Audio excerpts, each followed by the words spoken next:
there's a complicated legacy on the African continent. The fairy tale is that Queen Elizabeth went up the treetops here in Kenya, a princess, and came down a queen, because it's when she was here in Kenya that she learned that her dad had died and she was to be the queen.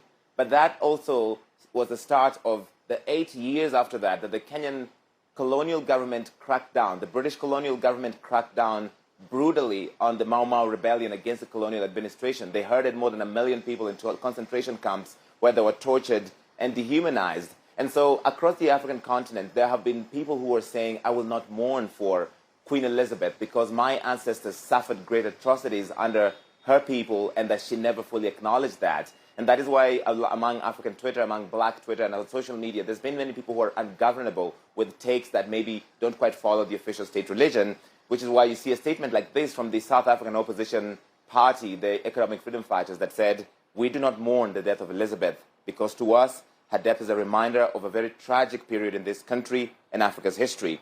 During her 70-year reign as queen, she never once acknowledged the atrocities that her family inflicted on native people that Britain invaded across the world.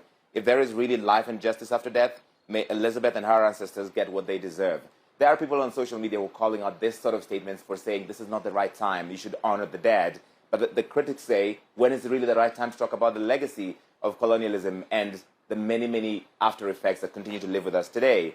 But many African leaders are paying tribute to Queen Elizabeth, including the Kenyan President-elect William Ruto, who's called her 70-year reign and guiding of the Commonwealth as admirable. You saw, for instance, the statement from President Muhammadu Buhari of Nigeria that said, my family and the more than 200 million Nigerians have learned with immense sadness of the passing of Queen Elizabeth and the end of her unique and wonderful 70-year reign.